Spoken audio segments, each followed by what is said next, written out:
Bien, 10 de la mañana y 6 minutos y estamos de vuelta para la segunda hora de Público y Confidencial Radio. Y de inmediato y sin dilación, la entrevista del día. Don Damián. Sí, señor, efectivamente tenemos aquí con nosotros a Marcela Máspero, dirigente sindical de larga trayectoria, está al frente de la Unión Nacional de Trabajadores, UNT, etcétera, y ella ha estado, o está en varios tipos de actividades, pero en particular ha estado acompañando la protesta, el conflicto de los trabajadores de Ferrominera Orinoco. Y justamente ayer el presidente de Ferrominera, el señor Suárez Chourio, da unas declaraciones en las que dice que ellos no van a seguir negociando con el sindicato. Chicos, pero lo que todos sabemos aquí es que ellos se han negado desde el principio del conflicto y desde antes del principio del conflicto a hacer lo que es lo natural en el mundo sindical, eso lo sabemos, pues conversar, en conflicto o sin conflicto, la parte, digamos, patronal y la parte sindical siempre hablan, discuten, negocian, conversan, o sea, eso es rutina, vamos a decirlo así. Bueno, ellos se negaron, ellos dijeron que no tenían nada que discutir con el sindicato, lo cual ha sido una de las fuentes de este conflicto. Marcela, ¿qué es lo que tú has visto allí? Bienvenida a Público y Confidencial. Sí, buenos días, muchas gracias por la invitación, Damián, es un honor estar en este programa. Saludos a los usuarios y usuarias, pero particularmente a la clase trabajadora de Guayana. Las declaraciones del presidente de Ferrominera, recientemente designado, que además tiene bastante experiencia en las industrias básicas porque fue trabajador de Benalún de carrera y después presidente, deja entrevisto que definitivamente hay una postura de violencia, de enfrentar y acabar con el sindicato y de no reconocer los derechos por los cuales se están luchando. Ayer estuvimos con los compañeros, pudimos ver a Rubén González, nos comentaron las aberraciones que se están produciendo en materia del despliegue de tanquetas militares y de fuerzas policiales y del SEBIN y de inteligencia contra los trabajadores, lo que ha sucedido en San Isidro, que además tuvo una respuesta contundente y la va a seguir teniendo, ya no solo de los trabajadores de Ferrominera y su familia, sino del propio pueblo, que han movilizado inclusive máquinas y herramientas, porque si imagínate tú, si se utiliza este despliegue militar por una lucha genuina que se tiene por los derechos de los trabajadores para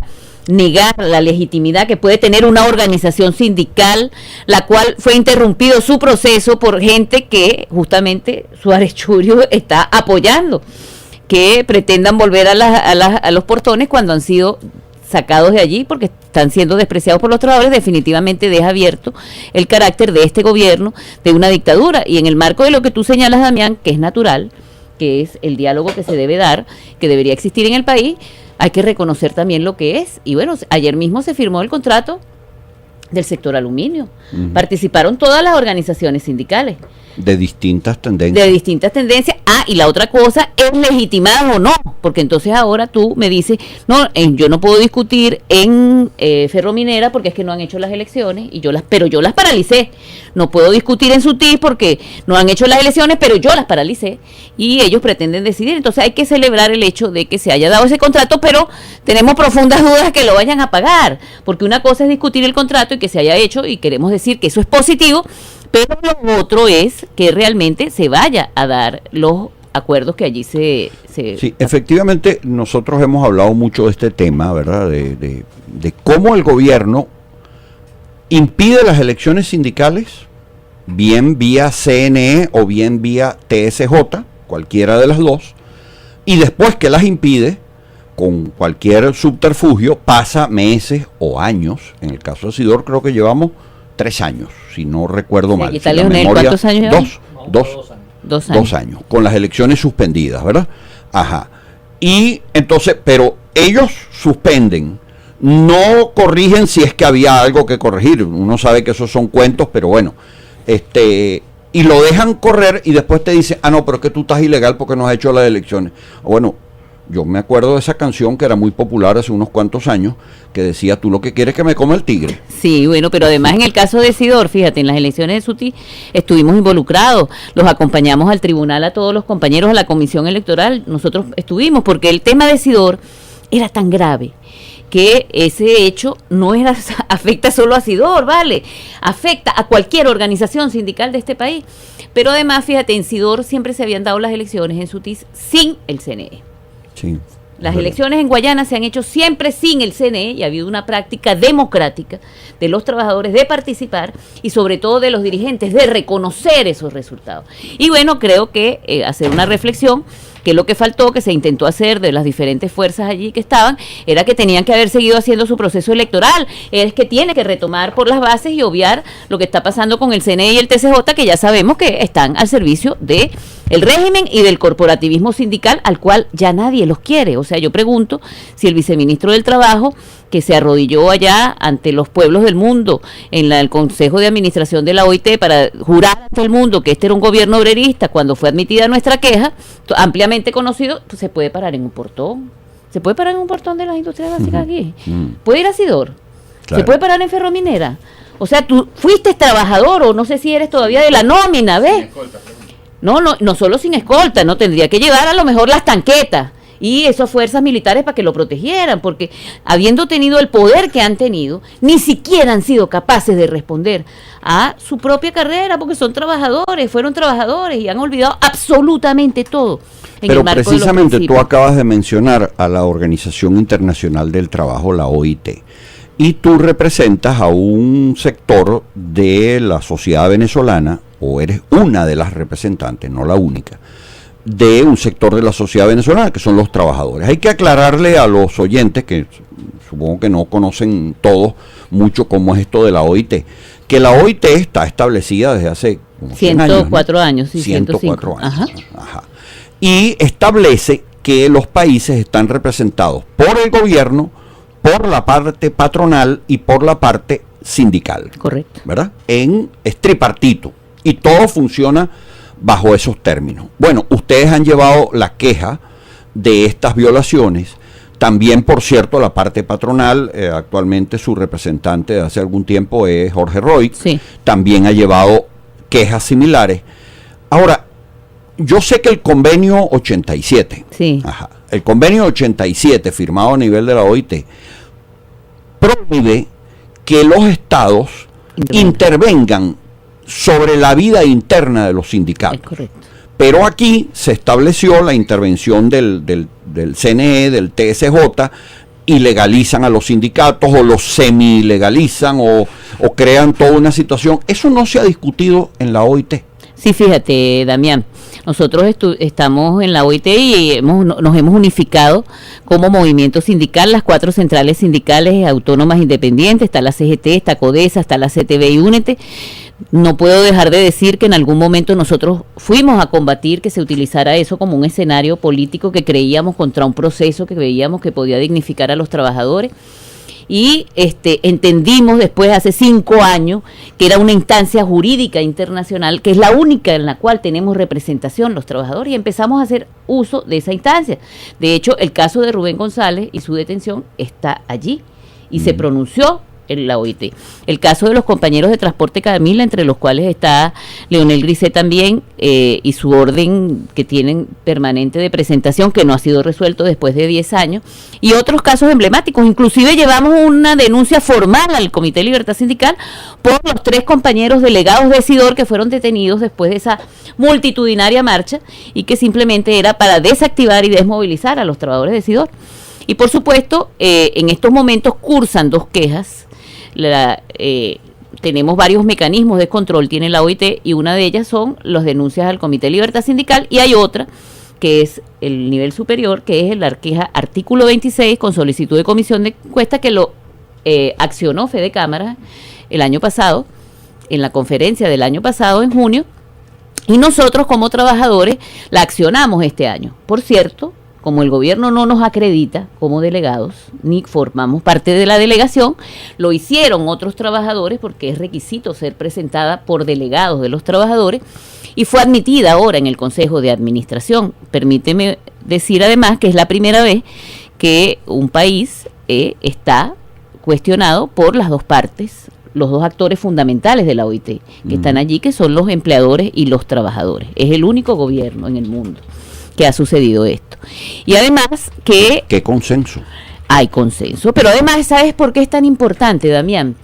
Porque durante los que ha durado este gobierno, este régimen dictatorial, la excusa que ha utilizado es que hay la guerra económica, que el problema son los patronos, que el tema es de los empresarios, etcétera, etcétera, y ya nosotros lo demostramos. ¿Qué le dijimos nosotros al mundo ahorita en junio?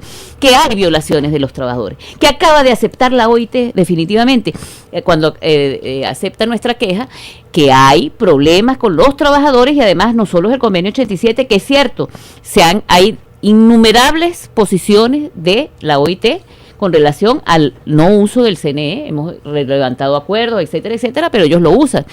Pero ellos no pueden usar en la medida que los trabajadores dejamos que los usen, porque ahí está el caso del sindicato de la siderúrgica, que la gente del Ministerio del Trabajo no le quiso reconocer sus estatutos para no poder parar sus elecciones. Bueno, hicieron sus elecciones, ganaron y ahí están.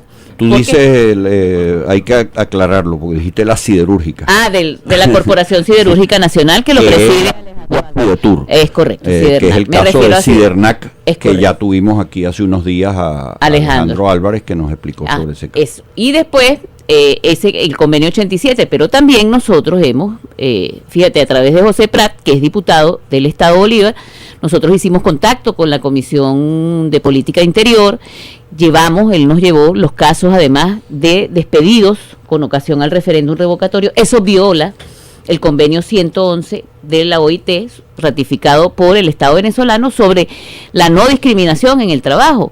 Y las pruebas que nosotros teníamos en junio eran videos y grabaciones, sonidos de amenazas a esos trabajadores. Cuando ahora se decide, ya habíamos llevado los cartas de despido, los expedientes, los nombres y la cédula, los tipos de sangre, les demostramos que era de carne y hueso y que ya se habían cometido, que suman cerca de 1.500 trabajadores en el país, donde hay trabajadores de Guayana, trabajadores de CENIA, trabajadores de Seguro Federal, de Corpoelec, de todo lo que se denunció allí, y que está allí en esa queja, y el gobierno va a estar obligado a incorporar a esos trabajadores en ese marco. Justamente, ahí hay un tema, mucha gente no le tiene mucha fe a estos mecanismos y procedimientos.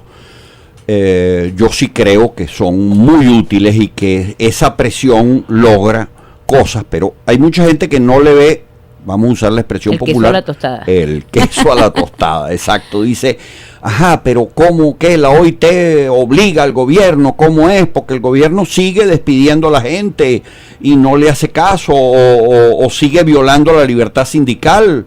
Mira, acaban de hacerlo de nuevo con el caso de Ferrominera. Claro, por supuesto que todo eso se va acumulando en un expediente, y por eso la importancia de la queja, artículo 26, fíjate, el líder obrero Les Walesa, líder de Solidarność, que después se convirtió en el gran liberador de Polonia, tuvo a su favor que fue admitida una queja, artículo 26, como trabajador por las violaciones del gobierno, y eso sirvió como herramienta fundamental para lograr una salida democrática pacífica. El gobierno venezolano, y nosotros colaboramos con eso, porque además creíamos que era así, construyó toda una cúpula de cristal, no de cristal, de hierro, para que fuera intocable a nivel internacional. Esa cúpula está cayendo, ya el cristal es cada día más finito, y esto definitivamente está dejando en evidencia, igual que las acciones que se han hecho, que el diputado Ángel Medina con Luis Florido, lo que está haciendo la Asamblea Nacional a través de la Comisión de Política Exterior, la OEA, la UNASUR. Nosotros formamos parte de la Coordinadora de Centrales del Mercosur y denunciamos además que no se han ratificado la Carta Sociolaboral del Mercosur, y lo ratifican los presidentes de los países. O sea, todo eso es en el escenario internacional. Y permíteme terminar, porque el otro convenio que denunciamos y que está en esa, que es artículo 26, es el convenio 25, porque a raíz de los aumentos de salario mínimo que se han dado sin diálogo social y todo lo demás, se ha venido aumentando el cestatique socialista y se está flexibilizando y bonificando nuevamente el salario a los niveles que teníamos en el año 97. Y justamente la denuncia que tenemos en esa queja artículo 26 también tiene que ver con esa bonificación del salario, y que, fíjate, para que una persona como el viceministro del Trabajo haya estado, ellos engañaron a Fede Cámara, hicieron un plan de diálogo, les presentaron un documento, dijeron que se iban a sentar, etcétera, etcétera, y bueno, los volvieron a engañar y todo lo demás. Y por eso, en este momento, cuando se decide lo de Fede Cámara, que fue el día antes de nuestra admisión, el propio director general pide un tiempo para decir que, bueno, que van a solicitar que Fede Cámara sea incluido en la mesa con el Vaticano, que es lo que logra paralizar el accionar de la comisión de encuesta, que es la que determina que una comisión se instale en el país, que se intervenga y que todo el tema económico y todo sea revisado. Hasta ese punto llegamos. Entonces, por supuesto, el gobierno está cuidando y fue tan triste su participación que el documento que hacen para responder nuestra queja demuestra abiertamente su intervencionismo, porque dicen justamente que la UNET, aliada con Fede Cámara y mi persona, somos los responsables de todo lo malo que está sucediendo en el país. Entonces, nuevamente se vuelve a meter, interviene, quedó en evidencia la injerencia sindical, pues ellos mismos, como quien dice, a confesión de parte. Ahora, pero fíjate, tú has mencionado 2 o 3 veces de motu propio, diría entonces los abogados. ¿Ah?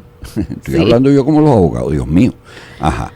Tú has mencionado de motu propio que en un tiempo, de hace algunos años atrás, tú tuviste fe y esperanza en este proceso, entre comillas, para mí, revolucionario. Lo apoyaste y en efecto, pues, te conocemos por tu actividad pública en ese campo, pero ya hace varios años que efectivamente se produjo una ruptura. Yo no sé si fue progresiva o de un solo trancazo, digamos así, pero justamente era lo que te queríamos preguntar. ¿Qué fue lo que pasó? ¿En qué momento tú comenzaste a cuestionar si de verdad ese sueño, esa expectativa tenía sentido o había sido todo un gran engaño? Fíjate, nosotros llegamos a estar en el Frente de Trabajadores del PSU, ahí estábamos como Corrientes, con nuestra corriente de Trabajadores en Revolución, y sucedió el asesinato de los trabajadores en la planta de Mitsubishi. Yo no conocía a los compañeros que estaban ahí, conocía a los del sindicato. Supe cuando llegó la policía del estado, cuando dispararon, yo estaba en contacto por teléfono con ellos, me trasladé corriendo al día siguiente, llegué cuando el gobernador, ahora súper defensor del pueblo, estaba en el comedor con los trabajadores, porque los trabajadores los asesinó la policía del estado, fue la policía del estado la que los asesinó, en el marco de un conflicto como lo que tenemos ahorita en Ferrominera. Claro. Y estuve allí con ellos, pedimos las cosas penales, etcétera, luchamos, y llegó un momento que desde el gobierno me sentaron, porque se acordó dar una rueda de prensa del Frente de Trabajadores del PSU para anunciar con bombos y platillos que había que despedir a 132 trabajadores porque la corriente sindical en la cual estaban los compañeros había unos terroristas vascos que asesoraban a Ricardo Dorado y al presidente Chávez, que son del sector trotskista, etcétera, etcétera. No voy a detallar eso, pero era la realidad. Y a mí se me sentó 10 horas para ablandarme y después 6 horas más para convencernos de que había que salir. Nosotros les dijimos que no íbamos a salir. Marcela, pero no vas a ser diputada, Marcela. No voy, no seré nada. Y eso nos marcó. Pero además el conocer desde abajo, porque así como estuvimos aquí cuando agredieron a los trabajadores de Sidor en el marco de la lucha de su contrato, que después vino la nacionalización y llegamos corriendo en la madrugada con Oscar Figuera y donde estaba Acarigo, incluso estuvimos en su casa, que fue herido y todo eso. El haber estado con los trabajadores abajo llorando en Central Motatán, que no tenían salario porque todos estaban emocionados porque íbamos a la liberación, pero no llegaba el salario, no tenían nada, pero sacaban de su bolsillo para comprar un tornillo para mantener la producción y ver eso que se repetía en todos lados y llegar hasta Owen, Illinois, donde nos quisieron, y nosotros apoyamos eso porque el sindicato que teníamos estaba de acuerdo en Trujillo. Y bueno, ver cómo se fue deteriorando la corrupción, la persecución. Tenemos 5 años cuando se empezó a perseguir, a imputar, a desmejorar a los trabajadores que querían luchar por la producción, a ver la corrupción, a que no había respuestas ninguna, a pesar que las hacíamos, nosotros las exigíamos públicamente. Bueno, en ese momento ya fuimos marcando distancia. De hecho, en las elecciones de Chávez en el 2012 nosotros produjimos un documento público fijando posición, se dio un debate interno como tiene que ser y se decidió apoyar, pero con un conjunto de exigencias que bueno, cada día están más vigentes, pero elevadas a la enésima potencia en estos momentos. Y por supuesto, marcamos distancia en las elecciones a la Asamblea Nacional recientes, participamos como independientes con Opina después le entregó la tarjeta a William Ojeda, renunciamos, etcétera, etcétera, y bueno, ahora decidimos, y bueno, desde el punto de vista partidista estamos con voluntad popular. Tenemos que decirlo así porque esa es una de las tareas además que nos trajo acá y estamos en la dirección nacional y además muy interesados en participar como trabajadores en un partido que realmente hay debate democrático, donde podamos ejercer nuestra autonomía y nuestra independencia que nos corresponde como clase, y sobre todo en discutir y debatir una plataforma programática de los trabajadores al interior del partido, de la relación del partido con los trabajadores y viceversa, pero también qué pensamos los trabajadores que debe ser el país en el cambio que todos estamos apostando. Ahora, ya estamos por terminar esta parte del programa, pero también te queríamos consultar, porque sabemos que se han estado haciendo algunos esfuerzos en varias partes del país para constituir algo que creo que se llama Unidad de Acción Sindical, y gremial, correcto, en la que convergen distintas tendencias político-sindicales que hacen vida en distintas regiones, las centrales sindicales que con muchas dificultades todavía existen, sí, etcétera, para ver si se le da fuerza a un movimiento sindical que pueda ayudar a la resistencia democrática. ¿Qué tanto han avanzado en eso? No, por supuesto, fíjate, la Unidad de Acción Sindical y Gremial existe, ha sido reforzada en estos momentos, ahí participamos las 4 centrales sindicales que ya mencioné, estamos Base, está FADES también participando con nosotros, hemos logrado las victorias internacionales que traemos acá a la mesa y es gracias a la unidad, eso hay que decirlo, y también estamos trabajando intensamente en las regiones y fortaleciendo una instancia nacional que después se complementó en una alianza social por el revocatorio. Yo quiero anunciar públicamente aquí que el debate en la central a la cual yo pertenezco, la UNET, sobre apoyar el revocatorio se dio democráticamente con los que son del PSUV, los otros, y bueno, es una decisión de la organización apoyar el revocatorio, es una decisión de la organización salir de Maduro. Pues si hay algo que valoramos ahorita es que sigamos siendo plurales, que seamos democráticos y garantizar la autonomía y la independencia. Y ahora tenemos una nueva escenario que se dio a partir del revocatorio, que es la Alianza Social por el Revocatorio, donde están las asociaciones de profesores, el Colegio de Periodistas, el Sindicato Nacional de la Prensa, están las federaciones de estudiantes, y estuvimos haciendo, y le seguimos haciendo, una serie de acciones en conjunto, porque la transformación y el cambio en el país se va a dar con el concurso de todos nosotros. Nosotros no podemos seguir esperando que aquí venga un libertador más, y este pueblo no le va a dar un cheque en blanco a más nadie. El que crea que hay un cheque en blanco para las personas que están sentadas en la mesa de diálogo con el gobierno, están equivocados. Esa mesa tiene que dar un solo producto, que es una salida electoral y el restablecimiento del hilo constitucional. Lo social, el diálogo social, yo lo tengo que discutir con el gobierno en otro espacio. Y por eso es bien importante que nos unamos, y es el mensaje que quiero dejar finalmente aquí, Damián. Fíjate, el movimiento sindical ha estado asignado por el gobierno, que lo ha querido cooptar, dividir, acabar, y estamos un grupo de dirigentes que tenemos muchos años en esto, que somos la resistencia y vencimos al gobierno porque estamos aquí. ¿Qué nos toca ahorita? Lograr la unidad. Mira, pueden haber 50 planchas en Ferrominera, 15 en Sidor, etcétera, etcétera, etcétera. Y llegará el momento de dirimir democráticamente esas elecciones, pero lo necesario ahorita es que enfrentemos al patrón, que derrotemos la dictadura, pero sobre todo que entendamos que cada uno de nosotros somos necesarios para derrotar esta dictadura, porque somos elementos fundamentales, cada uno de nosotros, y llenarnos de esperanza. Por eso decimos que estamos chévere y que estamos bien, porque seguimos luchando y vamos a seguir luchando y no nos vamos a detener para lograr lo que queremos para nuestros hijos y para nuestros nietos. Nosotros nos quedamos aquí, no nos vamos a ir para ningún lado. Marcela, y seguramente todos. Hablando de los patronos, desde hoy 23 de noviembre, en este año cumpliendo 53 bien vividos y bien bailados, decreto la reestructuración absoluta y un golpe de timón en PDVSA para lograr una PDVSA socialista, eficaz, eficiente, para vencer la corrupción y la burocracia.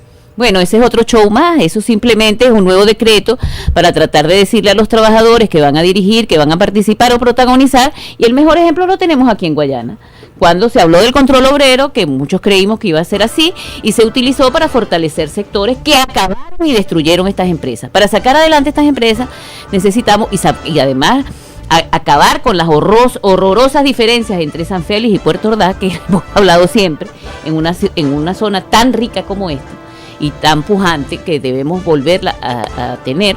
Bueno, hacemos falta los trabajadores unidos, que jamás seremos vencidos. Sí, señor. Muy bien, muchísimas gracias pues Marcela Máspero, máximo dirigente de la central UNET, Unión Nacional de Trabajadores. Ha sido interesante esta conversación, seguramente tendremos otras en el futuro porque quedan otras cosas más que se podrían comentar. De todos modos, esta misma noche el señor Valverde promete que esta entrevista va a estar en nuestro canal de YouTube Público y Confidencial, de manera que quienes la escucharon y les gustó y la quieren difundir, gracias, chévere, puedan tenerlo. Vamos a ir a la pausa y regresamos para los minutos